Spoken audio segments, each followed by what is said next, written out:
Assalamualaikum warahmatullahi wabarakatuh. Selamat pagi teman-teman. Kami dari kelompok 12 akan mempresentasikan tentang teori kepribadian Bandura. Sebelumnya, perkenalkan diri kami terlebih dahulu. Saya Raden Roro Askia Nadlira Farda, lalu teman saya Febianti Anindya, kemudian Muhammad Rizky Septian, dan Sania Kausar Nurtifali. Selanjutnya akan dipresentasikan biografi dari tokoh Bandura oleh Febi.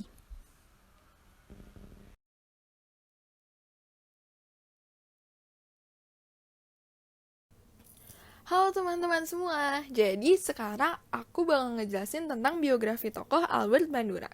Nah, langsung kita mulai aja ya. Jadi, Albert Bandura sendiri lahir di tanggal 4 Desember 1925 di sebuah kota kecil yang bernama Mundare. Nah, Mundare itu ada di bagian mana sih? Dia itu ada di bagian selatan Alberta di Kanada. Nah, orang tua Bandura merupakan imigran Polandia yang sangat menekankan nilai pendidikan pada Bandura. Ia bersekolah di tingkat dasar dan menengah yang sangat sederhana. Nah, tapi walaupun sederhana, ia justru termotivasi dalam mengemban ilmu loh teman-teman. Dan mindset para siswanya itu mereka harus bertanggung jawab atas diri mereka sendiri. Nah, setelah Bandura selesai SMA, dia bekerja di perusahaan penggalian jalan raya Alaska Highway di Yukon. Setelah ia bekerja, ia melanjutkan studinya di University of British of Columbia hingga mendapatkan gelar sarjana psikologi. Setelah itu, ia melanjutkan studinya ke University of Iowa hingga mendapatkan gelar PhD. Nah, setelah meraih 2 gelar ini, ia baru nih menjadi sangat berpengaruh dalam tradisi behavioris dan teori pembelajaran. Lalu, Bandura mengajar di Stanford University pada tahun 1953. Ia menerbitkan buku nih teman-teman selama di Stanford, namanya Adolescent Aggression. Nah, buku ini hasil karyanya dengan anak didiknya yang bernama Richard Walters.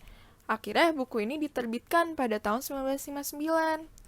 Setelah itu, akhirnya di 1974, ia menjadi Presiden American Psychological Association dan menerima APA Award atas jasa-jasanya dalam Distinguished Scientific Contribution tahun 1980. Setelah itu, ia juga menerima award di Ketua Western Psychological Association pada 1980 dan Ketua Kehormatan Canadian Psychological Association pada tahun 1999.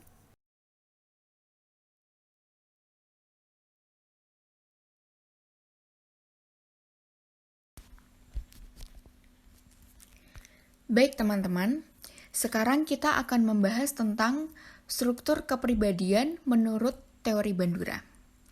Yang pertama, ada sistem self. Bandura yakin bahwa pengaruh yang ditimbulkan oleh self sebagai salah satu determinan tingkah laku tidak dapat dihilangkan. Dengan kata lain, self diakui sebagai unsur struktur kepribadian. Saling determinis menempatkan semua hal saling berinteraksi, di mana pusat atau permulaannya adalah sistem self. Sistem self bukan unsur psikis yang mengontrol tingkah laku, tetapi mengacu ke struktur kognitif yang memberi pedoman mekanisme dan seperangkat fungsi-fungsi persepsi, evaluasi, dan pengaturan tingkah laku. Pengaruh self tidak otomatis atau mengatur tingkah laku secara otonom, tetapi self menjadi bagian dari sistem interaksi resiprokal.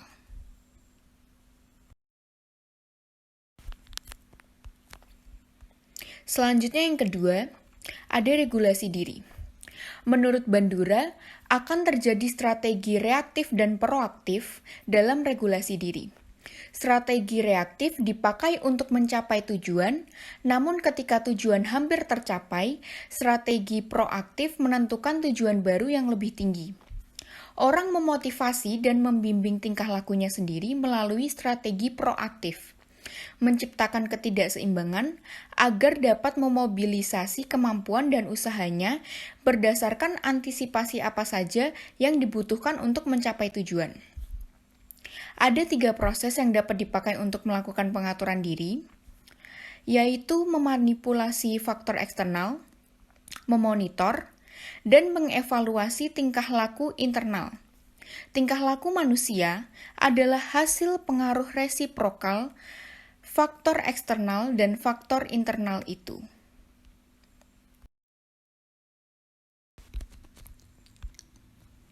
Kemudian yang ketiga ada efikasi diri. Perubahan tingkah laku dalam sistem Bandura kuncinya adalah perubahan ekspektasi efikasi atau efikasi diri.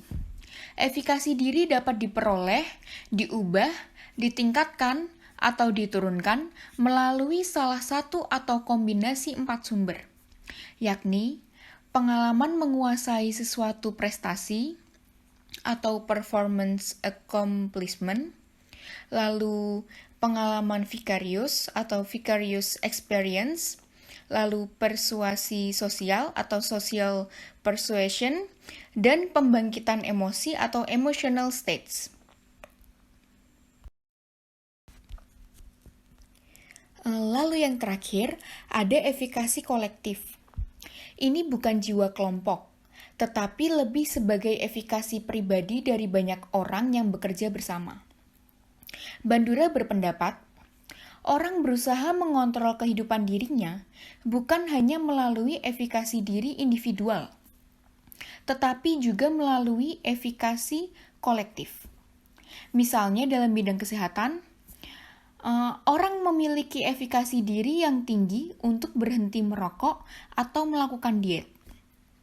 Tetapi mereka efikasi kolektifnya rendah dalam hal mengurangi polusi lingkungan, bahaya tempat kerja, dan penyakit infeksi. Efikasi diri dan efikasi kolektif bersama-sama saling melengkapi untuk mengubah gaya hidup manusia. Efikasi kolektif timbul berkaitan dengan masalah-masalah perusakan hutan, kebijakan perdagangan internasional, perusakan ozon, kemajuan teknologi, hukum dan kejahatan, birokrasi, perang, kelaparan, bencana alam, dan sebagainya.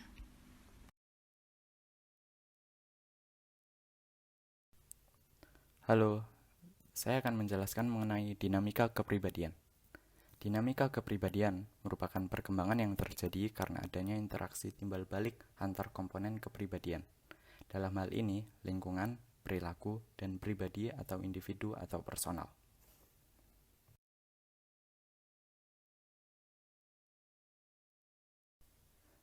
Jadi, Bandura mengajukan triadic reciprocal causation yang terdiri dari faktor lingkungan, perilaku, dan personal atau individu atau pribadi. Menurut Bandura, segitiga ini menggambarkan bagaimana perilaku seseorang dapat dan akan dipengaruhi oleh faktor-faktor pribadi dan elemen lingkungan, dan sebaliknya. Faktor lingkungan terdiri atas lingkungan fisik di sekitar individu. Lingkungan ini dapat memengaruhi intensitas dan frekuensi perilaku. Lalu, faktor perilaku ialah faktor yang dapat dikendalikan dan ditentukan sendiri oleh individu tersebut melalui proses kognitifnya. Yang terakhir adalah faktor personal atau individu, di mana faktor kepribadian dan kognitif memainkan peran penting dalam menentukan bagaimana seorang berperilaku.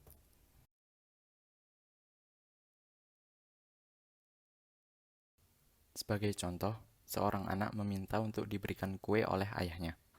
Anaknya ini merupakan faktor lingkungan dari sudut pandang ayahnya, yang disimbolkan sebagai huruf E, sehingga lingkungan memengaruhi perilaku ayahnya, yang disimbolkan sebagai huruf B, juga memengaruhi sebagian kognisi ayahnya, yang disimbolkan sebagai huruf P. Lalu, ayahnya mempunyai pilihan atas permintaan tersebut, yaitu memberikannya kue atau tidak memberikannya, sehingga perilaku ayahnya memengaruhi lingkungannya, juga memengaruhi kognisinya. Dan akhirnya, kognisi sang ayah dapat menentukan perilakunya dan anaknya.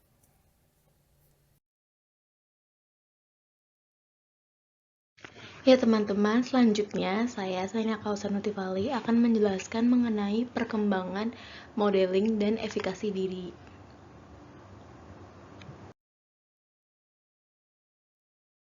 Ya teman-teman, yang pertama, perkembangan modeling dan self-efficacy pada masa kanak-kanak. Dalam teorinya, Bandura menyatakan bahwa pada bayi proses modeling hanya terbatas pada tindakan imitasi segera yang dilakukan setelah melihat perilaku orang lain. Hal ini karena bayi belum mampu mengembangkan kemampuan kognitifnya, yaitu sistem representasi hayal dan verbal yang berguna bagi mereka untuk meniru perilaku yang sama beberapa saat setelah mereka melihat perilaku orang lain. Nah, untuk dapat meniru perilaku, mereka juga harus ada dalam perkembangan rentan sensori motori. Anak-anak akan lebih meniru tindakan yang diberikan reinforcement setelahnya. Nah, reinforcement tersebut akan berubah mengikuti perkembangan usia anak. Nah, yang kedua, self-efficacy anak juga berkembang secara perlahan ketika mereka mulai berusaha memengaruhi lingkungan fisik dan sosialnya. Nah, proses awal membangun efikasi diri berpusat pada orang tua. Perilaku orang tua dalam mengarahkan efikasi diri pada anak berbeda untuk anak laki-laki dan perempuan. Nah, tapi nih teman-teman, peran orang tua seiring waktu akan berkurang ketika terdapat model tambahan seperti saudara, teman, dan orang dewasa lain. Dan jadi pada awalnya self-efficacy pada masa kanak-kanak itu tuh sangat dipengaruhi oleh orang tua karena kan anak akan lebih banyak berinteraksi dengan orang tuanya karena tapi sesuai dengan perkembangannya dia, maksudnya semakin mereka bertambah usia, mereka kan akan berinteraksi dengan orang lain seperti teman sebayanya, tetangganya, dan orang-orang dewasa lain. Nah, nanti efikasi diri anak ini juga akan dipengaruhi oleh interaksi anak dengan orang lain tersebut.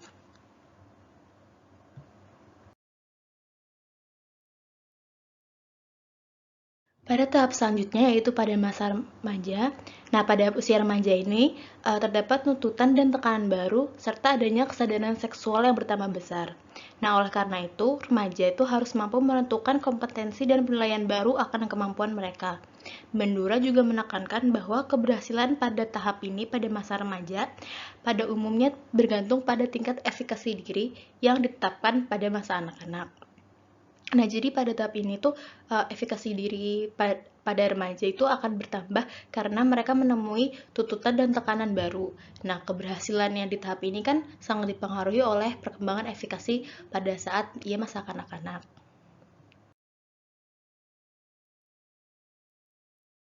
Selanjutnya pada tahap ketiga yaitu pada masa dewasa. Di masa ini Bandura membagi menjadi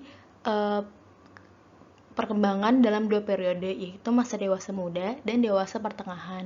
Yang termasuk dewasa muda yaitu penyesuaian dalam hal pernikahan, menjadi orang tua, dan dalam bidang karir.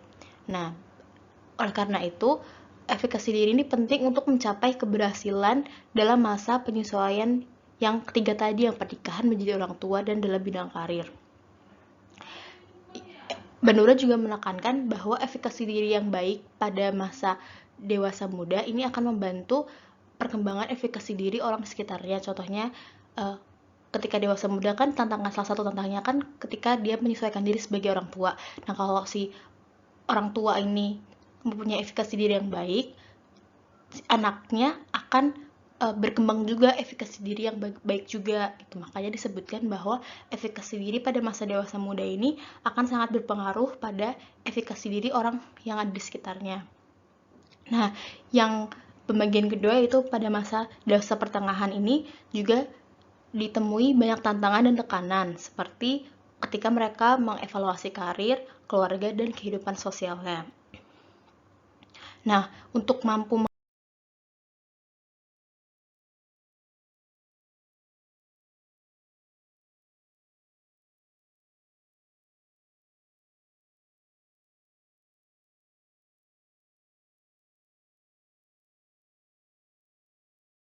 yang terakhir pada masa tua. Efikasi diri pada masa tua cenderung akan menurun, diakibatkan oleh turunnya kemampuan fisik, mental, pensiunnya seseorang dari pekerjaannya, dan kecenderungan menarik diri dari kehidupan sosial. Tingkat efikasi diri yang menurun dapat mempengaruhi fungsi fisik dan mental seseorang. Nah,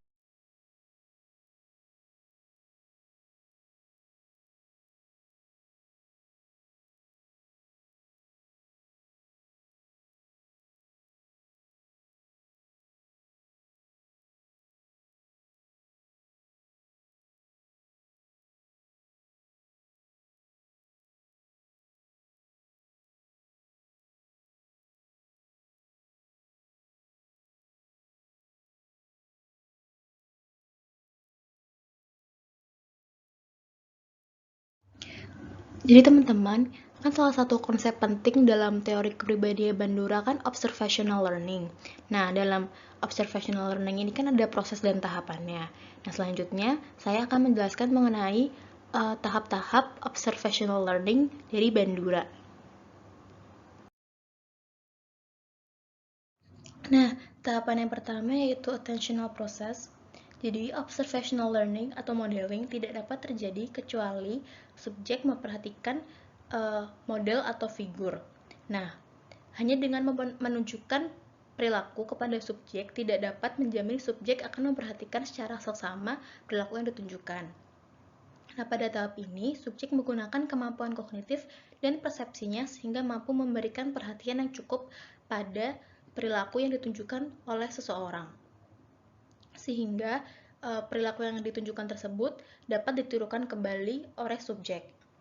Nah, tahap yang kedua yaitu retention process, yang pada tahap ini subjek harus mampu mengingat aspek signifikan dari perilaku yang ditunjukkan atau perilaku model untuk kemudian dapat dilakukannya lagi. Informasi yang diberikan harus diubah menjadi kode-kode yang disimpan dalam otak secara simbolik. Nah, informasi ini disimpan melalui dua cara, yaitu dengan sistem khayal atau melalui sistem verbal. Jadi kan tadi yang di attentional process kan kita memperhatikan perilaku orang lain. Nah, kalau yang di retention process itu kita mampu mengingat perilaku yang sudah ditunjukkan oleh orang lain. Nah, dalam mengingat perilaku ini kan bisa dalam dua cara, yaitu kita memperhatikan kita mengingat kembali perilakunya, jadi kita ngebayangin perilaku orang itu, atau juga dengan secara verbal, yaitu kita mengingat deskripsi perilaku seseorang.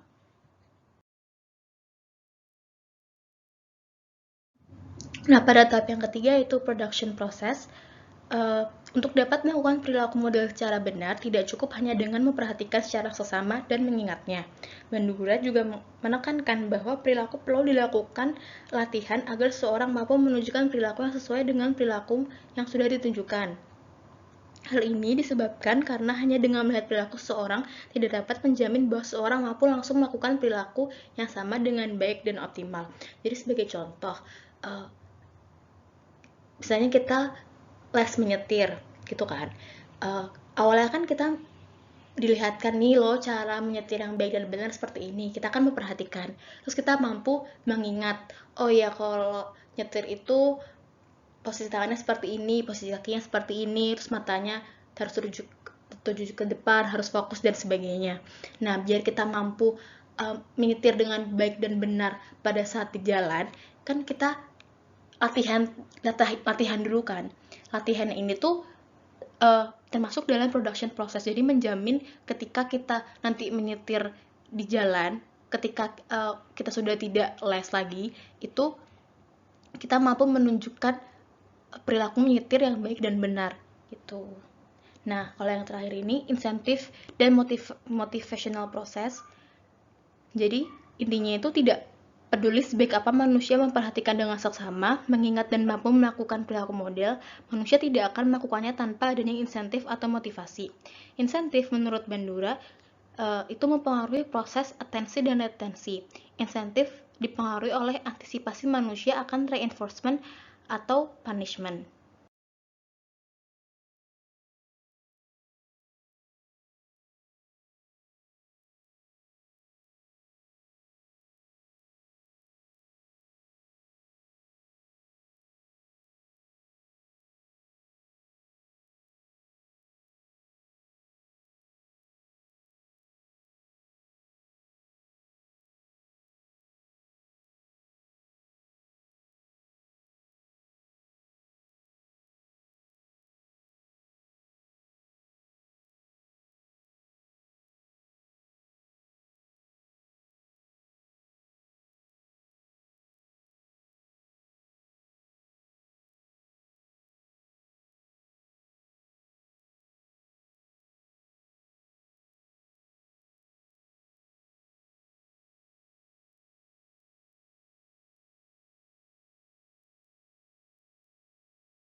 Oke teman-teman, jadi sekarang saya akan menjelaskan tentang psikopatologinya. Nah, di sini ada 3 nih, ada depresi, fobia, dan agresi. Kita mulai aja ya dari depresi. Nah, depresi itu biasanya terjadi tuh waktu kapan sih? Nah, depresi itu sendiri biasanya tuh terjadi waktu orang itu mempunyai goal yang terlalu tinggi. Nah, saat mereka men-set goal terlalu tinggi, kemungkinan mereka buat gagal itu juga tinggi dong. Nah, kegagalan ini biasanya menunjuk ke depresi. Nah, dan biasanya orang-orang yang depresi itu tuh selalu merendahkan pencapaian-pencapaian yang telah mereka dapatkan. Bahkan kadang mereka itu menilai diri mereka kejam dan mereka bisa bahkan berperilaku buruk terhadap diri mereka karena kegagalan yang mereka nilai itu karena kesalahan mereka sendiri. Padahal sebenarnya mungkin saja itu kesalahannya bukan disebabkan oleh mereka sendiri. Sekarang kita lanjut ke topik kedua, yaitu fobia. Nah, jadi fobia itu tuh apa sih? Jadi fobia itu ketakutan berlebih akan suatu hal. Nah, fobia ini biasanya disebabkan oleh hal-hal yang bersifat traumatis di masa lalu, dan pengalaman-pengalaman ini tuh terus ada hingga besar. Nah, biasanya fobia itu bisa menetap di diri seseorang karena efek negatif reinforcement yang didapat seseorang ketika menghindari dari situasi yang menimbulkan rasa takut atau dysfunctional avoidance. Nah, fobia ini tuh bisa dipelajari nih dari secara observasi atau dari kontak langsung atau dari generasi hal yang tidak benar. Yang ketiga, ada perilaku agresi. Nah, perilaku agresi ini bisa dinilai sebagai perilaku yang cukup ekstrim, dan dia juga bisa diklasifikasikan sebagai perilaku disfungsional. Nah, Bandura sendiri berpendapat bahwa perilaku agresi ini tuh diperoleh melalui observasi, pengalaman langsung dengan penguatan positif atau negatif, pelatihan, instruksi, atau kepercayaan aneh. Nah, orang itu bisa melakukan tindakan agresi karena 5 sebab. Jadi, sebab yang pertama itu adalah karena mereka itu menikmati rasa sakit yang mereka berikan kepada korban. Ini lumayan sering terjadi. Kemarin juga sempat ada berita tentang anak SMP yang membunuh balita, kalau nggak salah. Ini juga termasuk ke dalam agresi. Yang kedua, karena mereka menghindari konsekuensi dari tindakan agresif yang dilakukan oleh orang lain. Yang ketiga, mereka mendapatkan hukuman karena tidak melakukan agresif. Nah, yang keempat, mereka memenuhi standar perilaku pribadi mereka dengan bertindak secara agresif. Dan yang terakhir, mereka mengamati orang lain yang menerima hadiah untuk tindakan agresif atau hukuman untuk perilaku tidak agresif.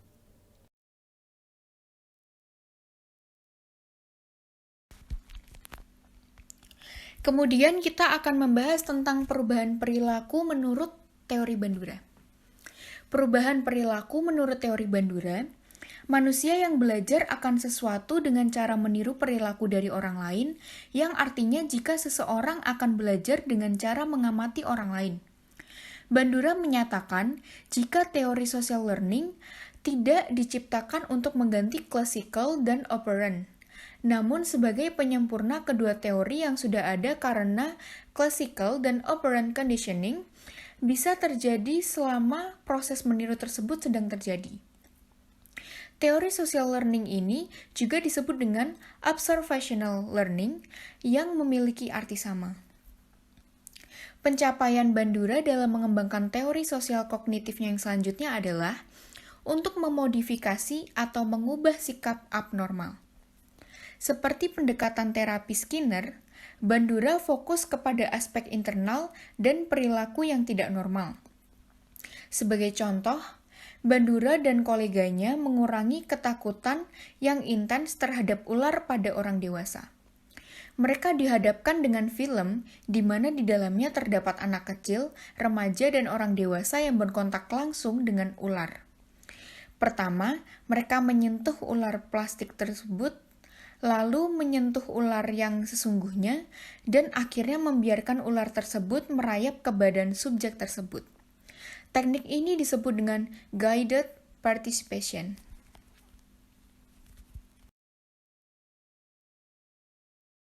Asesmen kepribadian. Bandura berfokus pada perilaku daripada variabel motivasi internal. Dia tidak menggunakan ukuran penilaian seperti asosiasi bebas analisis mimpi, atau teknik proyektif. Tak seperti Skinner, Bandura menerima adanya pengaruh dari variabel kognitif. Variabel kognitif inilah yang dapat dinilai.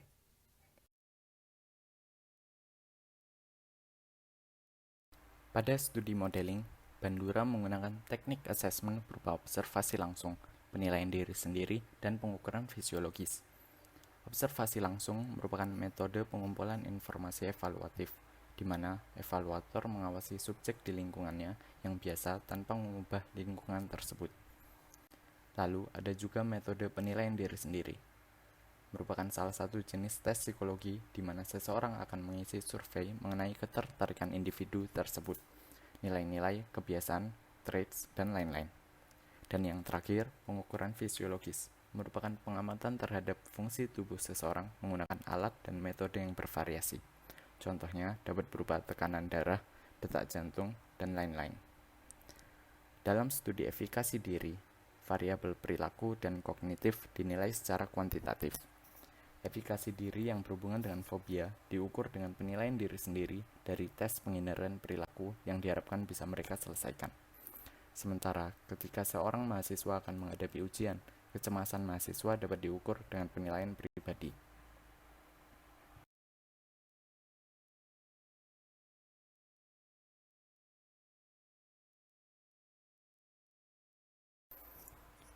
Terapi. Menurut Bandura, perilaku menyimpang muncul karena penerapan modeling pada lingkungan yang salah dan menimbulkan rasa memuaskan pada pelakunya, sehingga perilaku tersebut tetap dipertahankan. Dalam sosial kognitif terapi, perilaku menyimpang ini akan dieliminasi.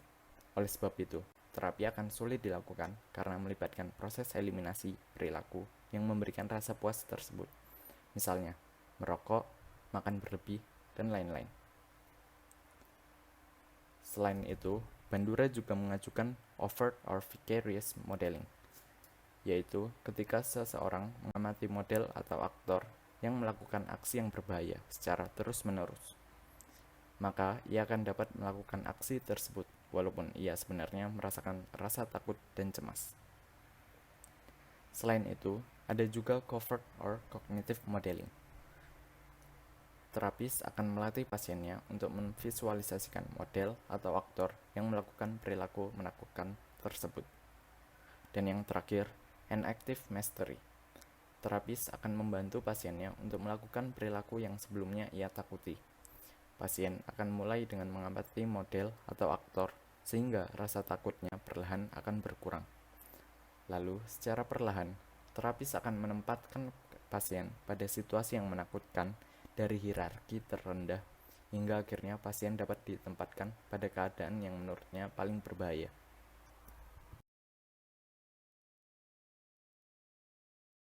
Nah, untuk materi yang terakhir yaitu kepribadian sehat mental yang akan dijelaskan oleh saya lagi, yaitu Sania Kosa Notifali.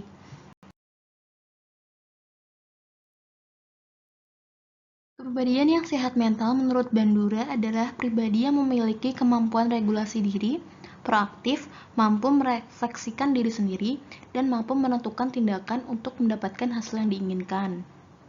Nah, jadi inti dari pribadi yang sehat itu yang pertama intentionalitas, yaitu seorang melakukan sesuatu dengan maksud dan tujuan. Jadi orang yang sehat mental itu dia berperilaku karena dia mempunyai maksud dan tujuan yang ingin dicapai. Yang kedua yaitu forethought atau visioner, yang berarti seseorang akan melakukan sesuatu yang akan menghasilkan hasil yang diinginkan dan menghindari hasil yang tidak diinginkan. Untuk yang ketiga, self-reactiveness, yaitu proses memotivasi dan meregulasi tindakan. Manusia tidak hanya memiliki tujuan akan tetapi juga memonitor perilakunya agar dapat mencapai tujuan yang diinginkan. Yang kelima, self-reflectiveness, yaitu manusia dapat menilai motivasi, nilai, dan makna dari tujuan hidup mereka. Pribadi yang sehat mental juga mampu mengevaluasi akibat dari tindakan orang lain terhadap diri mereka. Jadi mekanisme yang utama dari self-reflective adalah self-efficacy. Nah, self-efficacy ini menurut Bandura yaitu keyakinan seseorang akan kemampuan dirinya untuk melakukan sesuatu bentuk kontrol terhadap keberfungsian dirinya sendiri dan lingkungannya. Orang dengan tingkat efikasi diri yang tinggi percaya bahwa mereka mampu menghadapi segala situasi dengan baik. Orang dengan efikasi diri yang baik memiliki tingkat kepercayaan diri yang baik juga dan mampu melihat masalah sebagai suatu tantangan, bukan suatu ancaman. Nah, yang selanjutnya itu agent proxy, yaitu kepribadian sehat menurut Bandura ialah pribadi yang dapat mempercayakan proxy akan pencapaian tujuannya. Proxy adalah kontrol tidak langsung atas kondisi sosial yang dapat mempengaruhi kehidupan sehari-hari. Jadi Bandura itu mengatakan bahwa tidak ada orang yang mempunyai waktu, energi, dan sumber daya untuk dapat menguasai semua aspek kehidupan sehari-hari. Nah, oleh karena itu, kepribadian yang sehat mental menurut Bandura adalah orang yang meyakini bahwa ada kontrol lain yang dapat mempengaruhi bagaimana mereka mencapai tujuannya yang tidak dapat mereka kontrol. Jadi kayak ada kekuatan luar yang tidak bisa mereka kendalikan, dan itu adalah hal yang biasa gitu loh. Jadi ketika ada sesuatu yang tidak bisa mereka kontrol tuh mereka tidak mereka tidak putus asa lah intinya. Nah, akan tetapi orang yang bergantung terlalu banyak terhadap kompetensi dan kekuatan orang lain akan mengurangi efikasi pribadi dan kolektif mereka. Nah, jadi apa sih efikasi kolektif itu? Jadi efikasi kolektif adalah keyakinan orang-orang bahwa usaha mereka bersama akan membawa suatu pencapaian kelompok. Seorang dengan kepribadian yang sehat dapat bekerja sama dalam cara yang terkoordinasi dan interaktif. Jadi orang yang sehat mental itu dikatakan juga sebagai orang yang mampu mencapai tujuan mereka dengan bekerja sama dengan baik dengan orang lain juga yang memiliki tujuan yang sama dengan mereka. Gitu teman-teman.